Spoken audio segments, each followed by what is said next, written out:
what I mean is, I mean, like, because of, I mean, the cost areas. I mean, if you produce, like, if locally, if you are producing 100, yes, and you're making, I mean, maybe, I mean, one bottle profit, by creating, by, I mean, having a volume production, of increasing your production, 300, the cost may come down, but I mean, the quality may I mean, drop. Not the quality may drop, but the cost may go down. Some people may afford it, but also the profit margin may be small. But looking at the amount, the volume, I mean, you end up having, I mean, more money. Okay. Yeah. So, Mr. Roberts, I'm sure you've been warming up for this supplementary issue regarding what Mr. Jata was explaining, the important role that they are also playing in this, because he's talking about standards here, a point that was earlier echoed on by Mr. Jame.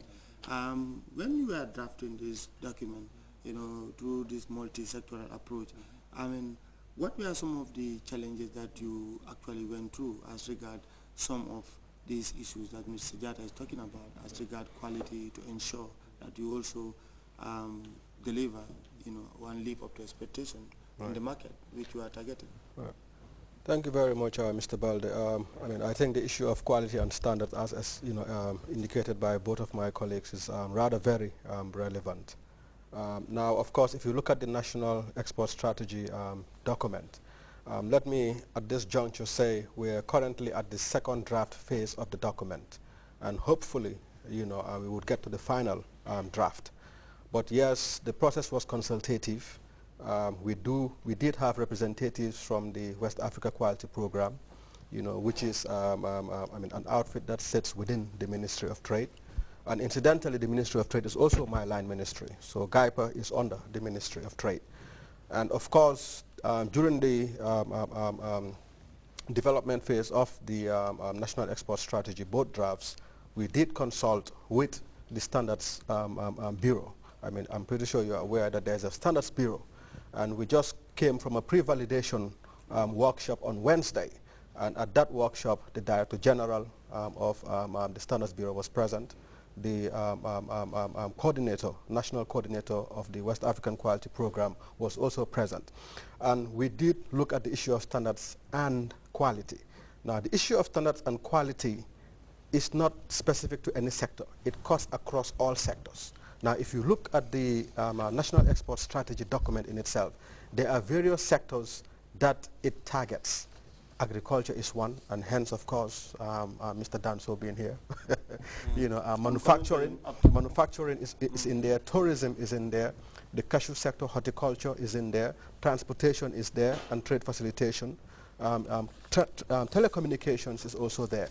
So if you talk of quality and standards, it cuts across all these sectors. So if you look at the strategy, in each and every one of the sectors, the issue of quality, the issue of standards is addressed. Because like he rightly pointed, you cannot compete outside of Gambia if you are not meeting the minimum standards established by the international market. Okay.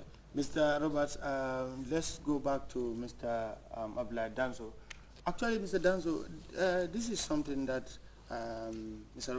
Benjamin Robert has expounded on. I still want you to look at it from another perspective. In your consultative process, I mean, you looked at virtually all the key sectors, and they were represented in this national export strategy. I mean, agriculture being the largest employment, you know, it has 80% of the Gambians, you know, are employed, are involved in this sector, which goes without saying is one of the most important sectors of the national economy. Now, when we are talking about exports, of course, agriculture comes to mind. What are some of the things that we are hoping to export in the years to come? Groundnut is something that we've been exporting. That's not the only thing we want to export.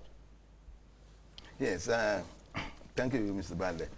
I mean, it is clear from the statements uttered so far that through the consultative processes, I mean, which involve all stakeholders, and of course the stakeholders are the farmers, the private sector, the public sector, and non-state actors, of course, like the NGOs, the CBOs at large.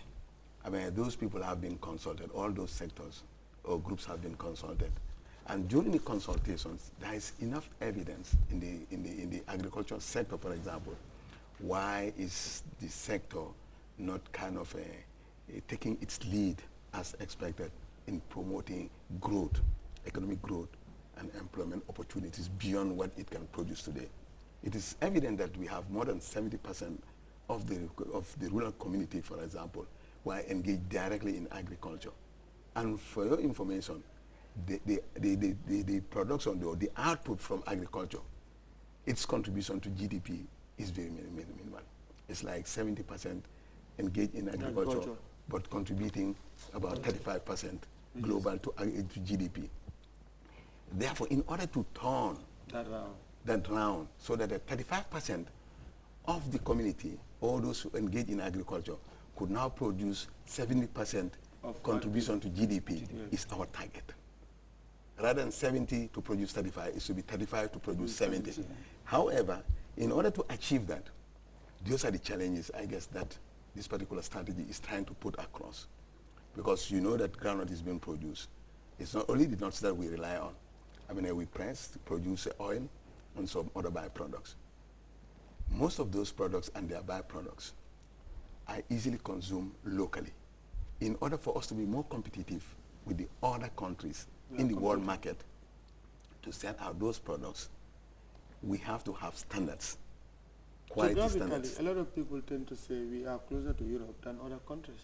Yes, we are closer to Europe than other countries. Nevertheless, I mean, we are not kind of quite very competitive as other countries who are producing the same products. And now all those... And now our target... All that target is embedded in the national export strategy. That's it. So that, for example, the aflatoxin is a key issue. About the groundnut. About the groundnut.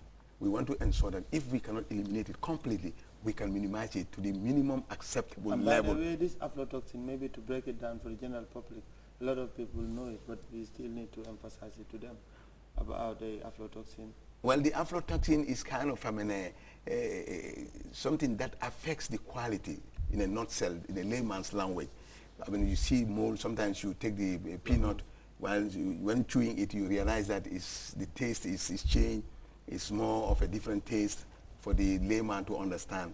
I mean, this is true, I mean, the process, especially these are post-harvest problems.